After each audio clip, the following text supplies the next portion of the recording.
आपने मेरा बहुत ही अच्छे तरीके से परिचय किया। मैं आपको बहुत धन्यवाद देना चाहती हूँ, मैंने सोचा नहीं था। Thank you, Michael, for the wonderful introduction.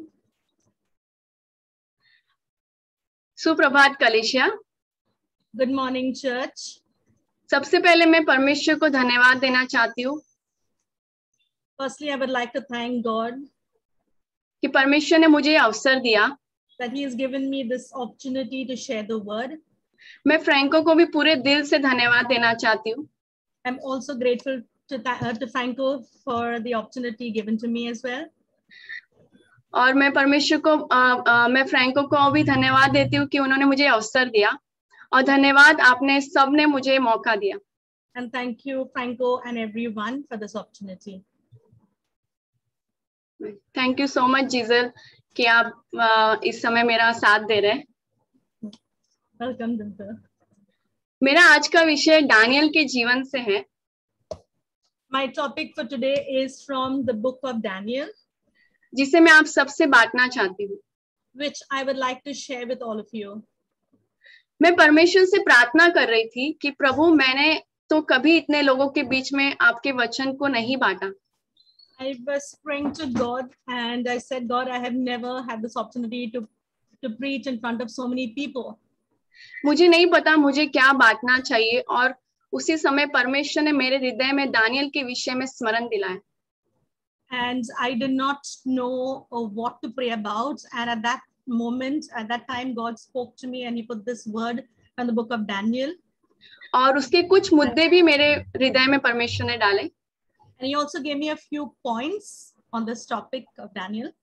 और वो है विश्वास योग्यता, And these were faithfulness, आज्ञाकारिता, obedience, और चुनौती को स्वीकार करना, and accepting challenges. तो मैं परमेश्वर को धन्यवाद देती हूँ कि इस वचन के द्वारा परमेश्वर मुझे भी प्रोत्साहित कर रहे हैं। So I want to thank God that through this passage, He's also speaking into my life. और मुझे आशा है कि आप सभी को ये वचन बहुत प्रोत्साहित करेगा। And I'm sure this passage will be very encouraging to all of you. तो आए हम दानियल के कुछ पात्र के बारे में समझेंगे। Let us look at the example of Daniel in the book of Daniel. Bible में हमें अक्सर अब्राहम, दाऊद या मूसा जैसे पात्रों को देखा है। In the Bible, we've always heard seen examples of Abraham, David, and Moses, जो किसी भी अन्य पात्रों की तुलना से अधिक याद किए जाते हैं। They are often spoken more about as compared to the other examples in the book. लेकिन उनके अलावा दानियल भी परमेश्वर के वफादार और आज्ञाकारी सेवक थे। Besides them, Daniel was also God's faithful and obedient servant. Daniel अपनी वफादारी के लिए समर्पित थे। He was known for his faithfulness and obedience to God. और दानियल का नाम का अर्थ है परमेश्वर मेरा न्यायी है। And the name Daniel means God is my judge. Amen. Daniel को राजा नबूकदनेस्सर के दरबार में सेवा के लिए शिक्षित किए जाने वाले सबसे चुने हुए यहूदी युवकों में से एक के रूप में चुना गया था। Daniel was chosen as one of the learned youth in the service of King Nebuchadnezzar's court. परमेश्वर ने दानियल को सपनों की व्याख्या करने का उपहार दिया। God had given Daniel the ability or the gift to interpret dreams. और वह बेबीलोन और फारसी सरकारों के भीतर नेतृत्व के पदों पर पहुंचा। And he rose up to become a leader or a minister of the Babylonian and the Egyptian nations. कई मायनों में उसका जीवन यूसुफ के जीवन के समान था। In many aspects, his life could be compared to the life of Joseph. तो आए हम दानियल के जीवन का संक्षिप्त में परिचय देखें। उससे पहले मैं वचन की ओर जाऊंगी। So today we will look at the book of Daniel. Before that, I will read through the scripture. Daniel का 6वां अध्याय वचन 1 से लेकर 16 आयत तक हम पढ़ेंगे। I'm going to read from Daniel chapter 6 verses 1 to 16. मैं हिंदी में इसे पढ़ूंगी। Dimple will read it in Hindi. राजा दारा को यह अच्छा लगा कि अपने राज्य के ऊपर 120 ऐसे अधिपति ठहराए जो पूरे राज्य में अधिकारी रखे, और उनके ऊपर उसने 3 अध्यक्ष जिनमें से दानियल एक था, इसलिए ठहराए कि वे अधिपतियों से लेखा लिया करें और इस रीति राजा कुछ हानि न पहुंचाने पाए। जब यह देखा गया कि दानियल में उत्तम आत्मा रहती है, तब उसको उन अध्यक्षों और अधिपतियों से अधिक प्रतिष्ठा मिली, वरन राजा यह भी सोचता था कि उसके सारे राज्य के ऊपर ठहराए। तब अध्यक्ष और अधिपति राज्य कार्य के विषय में दानियल के विरुद्ध दोष ढूंढने लगे, परंतु वह विश्वास योग्य था और उसके काम में कोई भूल वह दोष न निकला, और वैसा ही कोई अपराध वह दोष न पा सके। तब वे लोग कहने लगे, हम उस दानियल के परमेश्वर की व्यवस्था छोड़ और किसी विषय में उसके विरुद्ध कोई दोष न पा सके। तब वे अध्यक्ष और अधिपति राजा के पास उतावली से आए और उससे कहा, राजा दारा, तू युगायुग जीवित रहे। राज्य के सारे अध्यक्षों ने और हाकिमों और अधिपतियों और न्यायों और गवर्नरों ने भी आपस में सम्मति की कि राजा ऐसी आज्ञा दे और ऐसी कड़ी आज्ञा निकले जिसकी 30 दिन तक जो कोई राजा तुझे छोड़ किसी और मनुष्य वह देवता से विनती करे, वह सिंहों के माद में डाल दिए जाए। इसीलिए अब हे राजा, ऐसी आज्ञा दे और इस पत्र पर हस्ताक्षर कर, जिससे यह बात मादियों और फरीसियों की अलट व्यवस्था के अनुसार अदल बदल ना हो सके। तब राजा ने उस आज्ञा पात्र पर हस्ताक्षर किया। जब दानियल को मालूम हुआ कि उस पत्र पर हस्ताक्षर किया गया है, तब वह अपने घर में गया, जिसकी उपरोटी कोठरी की खिड़कियां यरूशलेम के सामने खुली रहती थी, और अपनी रीति के अनुसार जैसा वह दिन में 3 बार अपने परमेश्वर के सामने घुटने टेककर प्रार्थना और धन्यवाद करता था, वैसा ही तब भी करता रहा। तब उन पुरुषों ने उतावली से आकर दानियल को अपने परमेश्वर के सामने विनती करते और गिड़गिड़ाते हुए पाया। सो वे राजा के पास जाकर उसकी राज्य आज्ञा के विषय में उससे कहने लगे, हे राजा, क्या तूने ऐसे आज्ञा पत्र हस्ताक्षर नहीं किया कि 30 दिन तक जो कोई तुझे छोड़ किसी मनुष्य को देवता से विनती करेगा, वह सिंहों की माद में डाल दिया जाएगा? राजा ने उत्तर दिया, हाँ, मादिया और फरसियों के अलट व्यवस्था के अनुसार यह बात स्थिर है।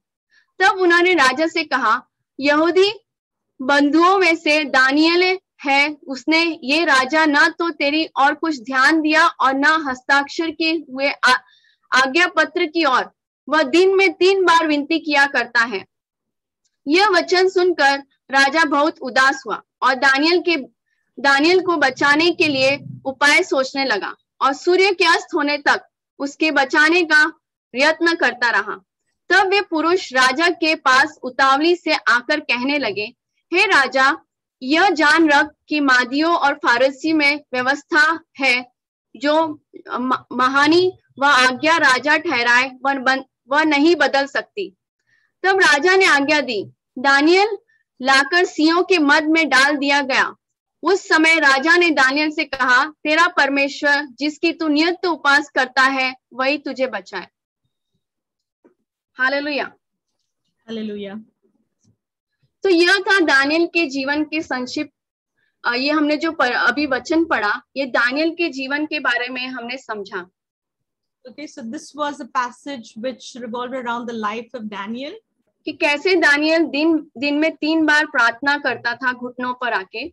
How Daniel prayed thrice a day by going on his knees and pleading with God. और कैसे उसका भरोसा, उसका विश्वास परमेश्वर की ओर था। And his faith and his trust was upon God. तो आए हम पहले प्रार्थना करेंगे। Let us pray. पिता परमेश्वर, हम प्रार्थना करते हैं प्रभु कि जिस तरह हम ये वचन की ओर जाते हैं परमेश्वर, इस वचन के द्वारा आप हमें प्रोत्साहित करें परमेश्वर, और ये वचन हमारे जीवन में परमेश्वर 100 गुना फलदायी बने। और हम कहते हैं प्रभु, आप हमारे जीवन पर आए और आप अधिकार ले। जिस तरह आप दानियल के साथ थे प्रभु, आज आप हमारे साथ हैं परमेश्वर। यीशु मसीह के नाम से हम इस प्रार्थना को करते हैं, Amen. Amen. Amen. यह पूरी कहानी दानियल की किताब में जैसे हमने पढ़ा 6 अध्याय 1 से 16 में हम यहाँ संक्षेप में देखेंगे. Okay, let me summarize this entire story from the book of Daniel, which I read from chapter 6, verses 1 to 16. Daniel जिसे मिस्र में बेच दिया गया था, Daniel was sold to the Egyptians. भले ही वो बेबीलोन में बंधुआई में रहा हो, Even though he was in captivity in Babylon, उसे राजा के शिष्य प्रशासकों में से एक के रूप में नियुक्त किया गया था. he was selected to be one of the chief ministers. हालांकि दूसरे प्रशासक दानियल से ईर्ष्या करते थे.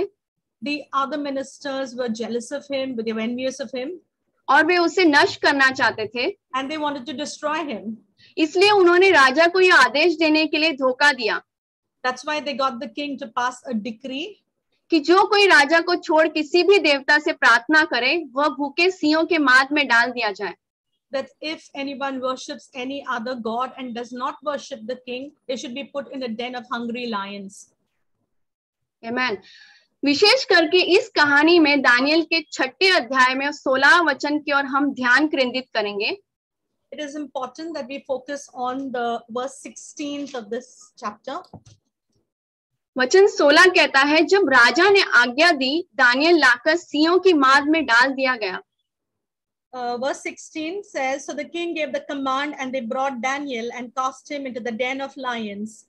उस समय राजा दानियल से कहा, तेरा परमेश्वर जिसकी तू नित्य उपास करता है, वही तुझे बचाए. But the king spoke, saying to Daniel, your God whom you serve continually, he will deliver you. Amen. Amen. जैसे राजा खुद जानता था कि दानियल का परमेश्वर कौन है. God knew exactly, the king knew exactly who was the God of Daniel. उसके विश्वास योग्यता के द्वारा. He knew it because of his faith. जैसे हमने जैसे आगे देखा कि परमेश्वर ने 3 मुद्दों के द्वारा मुझसे बात की. Okay, as you heard earlier, God spoke through Dimple through 3 points. तो पहला मुद्दा है विश्वास योग्यता. So I will look at the first point, and that is faithfulness. हम देखते हैं इब्रानियों के 11 और 33वें अध्याय में. We look at the book of Hebrews, verse 11, chapter 11, verse 33. उन्होंने अपने विश्वास द्वारा राज्य को अपने अधीन कर लिया, न्याय का पालन किया, प्रतिज्ञाओं का फल पाया, सिंहों का मुंह बंद कर दिया. Who through faith subdued kingdoms, worked righteousness, obtained promises, stopped the mouths of lions. Amen. Amen. जैसे दानियल के विश्वास के द्वारा राज्य को उन्होंने अपने अधीन में किया, उन्होंने न्याय किया और प्रतिज्ञा का फल और सिंहों का मुंह बंद किया. Okay, so through the faith of Daniel, this is what he did. These are all the things that he did. इसके जवाब में दानियल कहता है, Sorry, Dimple, इसके जवाब में दानियल कहता है, in answer to this, Daniel replies, उसने मदद के लिए परमेश्वर से 3 बार घुटनों पे आकर प्रार्थना की. he sought God's help by kneeling down and praying thrice. Daniel ने परमेश्वर पर भरोसा किया क्योंकि वो जानता था कि परमेश्वर किसी भी राजा से आदेश से अधिक शक्तिशाली है.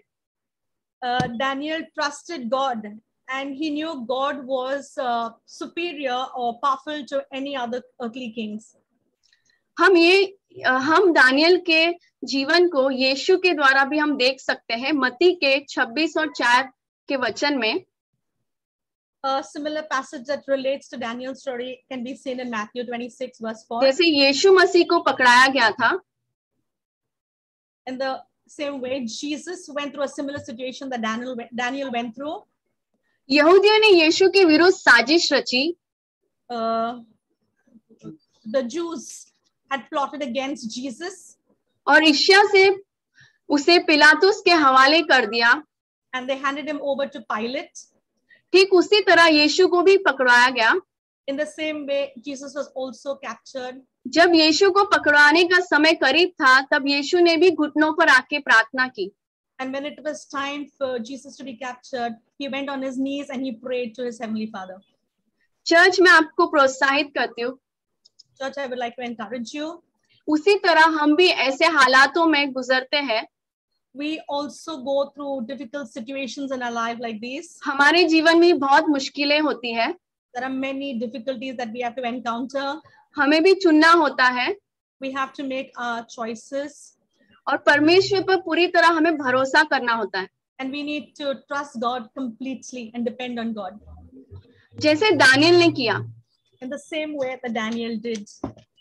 हम दूसरे मुद्दे की ओर आएंगे. We'll look at the second point. प्रभु पर हम जो वचन है उसको देखेंगे. We'll look at God's words.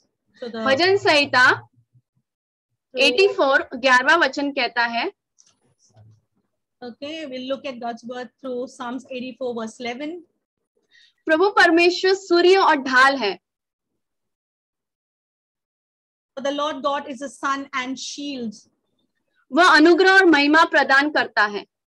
The Lord will give grace and glory. जो सीध मार्ग पर चलते हैं, जो सीध मार्ग पर चलते हैं, those who walk in this way, प्रभु उनसे भली वस्तुएं नहीं रोकता. God will not stop or withhold things from him. क्या दानियल ने परमेश्वर से शिकायत की? Did Daniel complain to God? क्या दानियल ने दावा किया कि शेरों की माद में अपना जीवन समाप्त करना सही नहीं था? Did he question himself whether it was right for his life to be in a lion's den in spite of his faithfulness and obedience to God? जबकि वह जीवन भर वफादार रहा. When he was obedient and faithful to God. नहीं, Daniel ने कोई शिकायत नहीं की. No, Daniel did not do any such thing. Daniel ने ऐसा काम नहीं किया. He did not do this.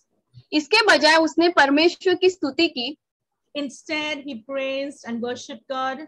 इस कठिन परिस्थिति में भी during these difficult times, परमेश्वर की सभी आशीषों के लिए धन्यवाद दिया.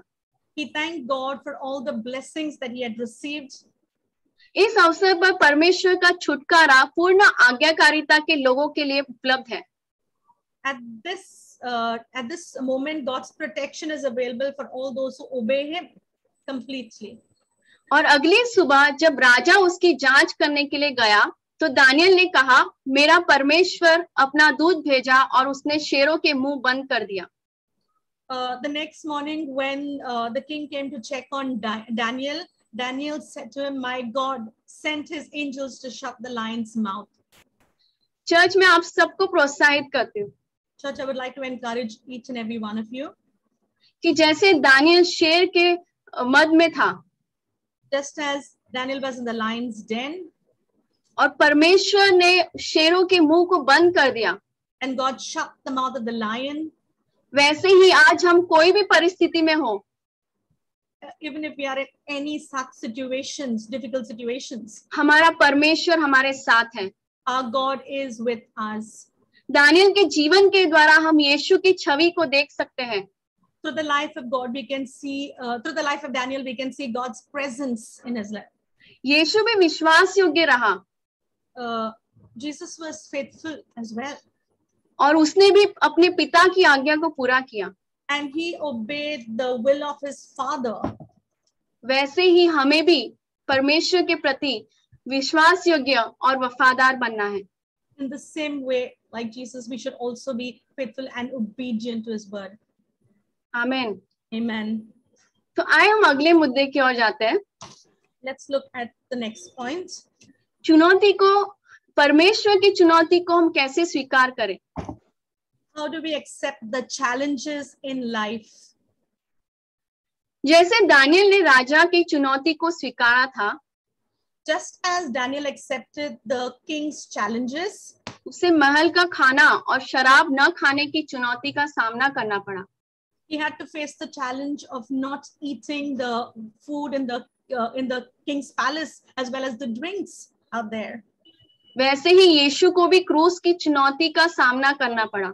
Even Jesus, in a similar manner, had to face the challenges of the cross. और वो तीसरे दिन जी उठा. And on the third day, he rose again. और आज वो हमारे साथ है। And today he is alive with us. आमीन। Amen. अक्सर हमारे जीवन में हम कई बार अपनी मुश्किलों की ओर ध्यान देते हैं। Often in our lives we tend to focus on the problems that we are faced with. और अक्सर हम शिकायत करते हैं। And we often complain and grumble about it. मगर हमारा जीवन में भी हमें हमारी परिस्थिति में परमेश्वर को हमें धन्यवाद करना चाहिए। But even in our lives, in every situation, we must be thankful to God.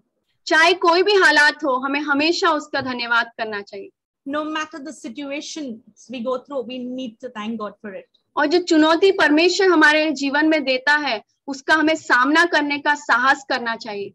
And we must ask God to give us the courage to face the challenges that come our way. और हमें हिम्मत नहीं हारनी है। And we must not lose hope.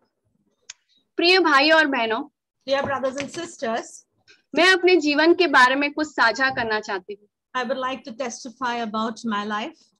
जब मैं प्रभु में नई थी, when I just received the gospel, or I was new in the Lord, उस समय प्रभु यीशु मसीह को स्वीकार करना बहुत मुश्किल था। It was very difficult for me to accept Jesus into my life. क्योंकि मैं मारवाड़ी समुदाय से और हिंदू समाज से थी। Because I came from a Hindu Marwari community. जैसा कि हमारे समुदाय में बहुत सारे रोक टोक होती है। And there were a lot of oppositions in our community. और हमारे समुदाय ने हमें उनके समाज से निकाल दिया था। And our community had disowned us. मेरे पिता मंदिर में पूजा करते थे। My father was a priest in the temple. और मुझे चर्च की सभा में भाग लेने के लिए रोकते थे। And I had to and he brought obstacles to stop me from attending church meetings. और मुझे कहीं बहाने करने पड़ते थे। I had to make several excuses to go for them. जब मेरे पिता को पता चला कि मैं चर्च की सभा की बैठक में जाती हूँ, तो उन्होंने मुझे रोकना शुरू किया। When my father got to know that I was attending church meetings, he tried to stop me. कि यदि आप प्रार्थना सभाओं में शामिल होते हैं तो आप घर छोड़ दें। He warned me that if I continue going for prayer meetings, I would have to leave the house. लेकिन मैंने विश्वास से प्रार्थना करना जारी किया। But I started praying and I trusted God. और प्रभु यीशु पर भरोसा करना शुरू किया। I trusted God. कि मेरे पिता मुझे समझेंगे और मुझे चर्च की सभा में जाने की अनुमति देंगे। That my father would understand me and grant me permission to attend the prayer meetings. आज्ञाकारिता के रूप में मैं हर रविवार चर्च की सभा में शामिल होती थी। As an act of obedience, I would go every Sunday for the church meetings. यहाँ तक कि मेरे घर के जाने और आने के दौरान ट्रेन से लगभग 3 घंटे की यात्रा की दूरी थी। Even though it took 3 hours for me to travel by train. जब मैंने परमेश्वर के वचन को निभाना शुरू किया, बाद में मेरे पिता और मेरे पूरे परिवार ने प्रभु यीशु मसीह को स्वीकारा। When I accepted God's word into my life, my father and my entire family began accepting the Lord. मेरे जीवन का वह क्षण बहुत ही चुनौती था। That was a very challenging time for me. सिर्फ विश्वास योग्यता, आज्ञाकारिता और चुनौती को स्वीकार करना, जिनको मैंने अपने जीवन में ग्रहण किया। It was only through faithfulness, obedience, and accepting challenges in my life जिसके माध्यम से मैं और मेरा पूरा परिवार प्रभु यीशु में बच गया। that I was able to save my entire family and myself. Hallelujah. Hallelujah. ये मेरे लिए बहुत ही बड़ी बात है। This was a big, achievement for me. वैसे मेरे जीवन में बहुत सारी गवाहियां हैं। There are many, testimonies that I can share about my life. लेकिन समय की कमी के कारण मैं आपको इतना ही बताना चाहती हूँ। But because of constraint of time, I wouldn't be able to share them. जैसे हमने दानियल के जीवन में देखा, just as we saw in Daniel's life, जैसे मैंने अपने जीवन के बारे में बताया, and Dimple shared about her life as well. Daniel के जीवन से हम अपने जीवन में ये सब सबक ले सकते हैं। We can learn from Daniel's life story. Yes, ऐसे समय में हमें अपने स्वर्गीय पिता के प्रति बिना शर्त के विश्वास और आज्ञाकारिता और धन्यवाद देना चाहिए। In these circumstances, we should rely on our Heavenly Father to face the challenges and walk in obedience and faith. Yes, Daniel हमें अपने जीवन से विश्वास के रूप में परमेश्वर के प्रति विश्वास योग्यता और आज्ञाकारिता में बने रहने के लिए प्रेरित करता है. Daniel, through his life, is teaching us how to remain faithful and obedient during the challenges we face. तो क्या हम अपने जीवन में विश्वास योग्यता और आज्ञाकारिता को अपनाते हैं? So, can we ask ourselves, are we obedient to God's word? Yes, हम अपने आप से सवाल पूछ सकते हैं. We can ask this question to ourselves. क्या हम परमेश्वर के प्रति वफादार हैं? Are we faithful to God? क्या हम अपने जीवन में परमेश्वर की चुनौती को स्वीकार करते हैं? Do we accept the challenges in life? जैसे मैंने एक युवा लड़की के रूप में यीशु का अनुसरण करके चुनौतियों को स्वीकार किया. As a young girl, I accepted the challenges by pursuing Jesus when तभी जब बहुत कठिन था, इतनी लंबी यात्रा, चर्च आने के लिए 3 घंटे, मैंने चुनौती ली और परमेश्वर ने मुझे विश्वास में बढ़ने में मदद की. It was very difficult. It was a long journey that I had to travel to. Asked to come to church. I accepted the challenges. इसलिए हमें दृढ़ रहना चाहिए और निराश नहीं होना चाहिए. That is why we need to stand firm and not get disappointed and lose hope. जिस परमेश्वर ने दानियल को छुड़ाया, वह निश्चय ही हमारे दुखों और चुनौतियों में हमारी सहायता कर सकता है. The God that saved Daniel will definitely save us as well. Church में आप सभी को प्रोत्साहित करना चाहती हूँ. Church, I would like to encourage कि वफादार और आज्ञाकारी बने. Be faithful, be obedient. और हमारे जीवन में परमेश्वर की चुनौती को स्वीकार करने के लिए तैयार रहे. And be ready to accept the challenges from God in our lives. Daniel ने चुनौती को स्वीकार किया और वो भयभीत नहीं थे. Daniel accepted the challenges and was never fearful. वैसे ही मैं आपके सामने एक सवाल को रखना चाहती हूँ. I would like to put forth a question to all of you. और मैं अपने आप से भी ये सवाल पूछना चाहती हूँ. Myself too. परमेश्वर इन दिनों में आपके या मेरे किस चुनौती को स्वीकार करने के लिए कह रहा है? In these days, what challenge is God asking you to face? What challenge has He placed before you? मैं आप सभी को प्रोत्साहित करना चाहती हूँ. I'd like to encourage every one of you. जो भी परमेश्वर आपसे बातें कर रहा है, whatever God is speaking to you, उसे आप विश्वास से स्वीकारें. receive it in faith. Amen. Amen. हमारा परमेश्वर जीवित है. Our God is alive. और वो हमारे साथ है. And He is with us. Amen. Amen. Hallelujah. Hallelujah.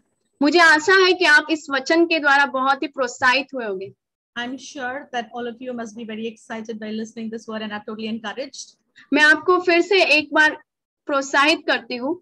I would once again want to encourage you कि आप ये वचन को 1 से लेकर जो दानियल का वचन है 1 से 16 उसे पूरी तरह पढ़ें.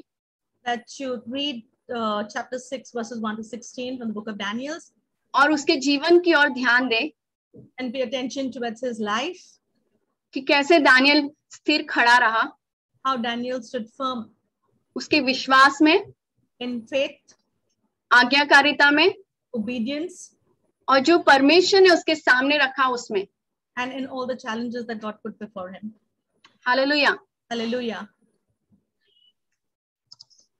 तो मैं अनुरोध करना चाहती हूँ कि पास्टर फ्रैंको अगर आप हमारे लिए प्रार्थना कर सके. I would like Franco to pray for us. Amen. Thank you, Dimple. That was very good, encouraging word. या आपका वचन बहुत हमारे लिए बहुत प्रोत्साहन की वचन था. उसके लिए धन्यवाद करता हूँ. या दानियल का जीवन से faithfulness, obedience and accepting challenges, या चुनौती का सामना करना, आज्ञाकारी बनना और विश्वास योग्य रहना, उसके बारे में आपने हमको बताया. एंड आपका जीवन के द्वारा from your life, I mean it's so encouraging that you traveled 3 hours from Surat. Is it Surat? No, from Valsad to Mumbai. Valsad to Mumbai every Sunday. to attend Sunday meeting. I think that's very, very challenging, very, very encouraging. And you would come every Sunday to attend the meetings and go back. And today people have no time to attend 1.5 hour church meeting sometime, on Zoom from home.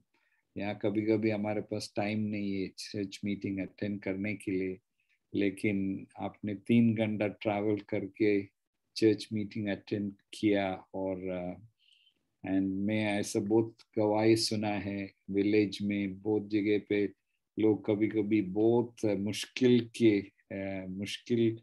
से church में आते, कभी कभी 4 घंटा 5 घंटा चल के आते चर्च अटेंड करने के लिए.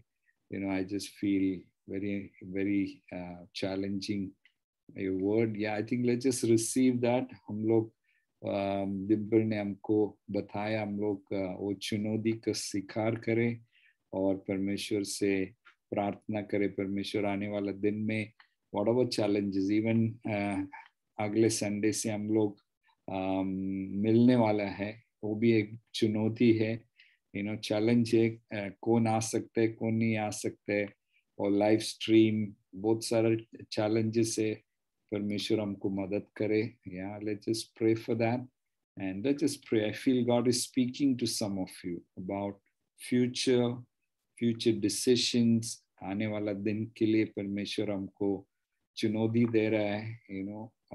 जो डिसीजन हम लोग ले रहे हैं, let's just do it in faith. Let's do it as we learned from the life of Daniel. हम लोग डैनियल का जीवन से हम लोग सीखा, उसके द्वारा हम लोग भी परमेश्वर में निर्णय लेने के लिए परमेश्वर से प्रार्थना करेगा हमको मदद करने के लिए. Let's just pray that God will help us to make the right decision and to obey him in all that he says. Come, let's just pray. Let's just lift our hands to God.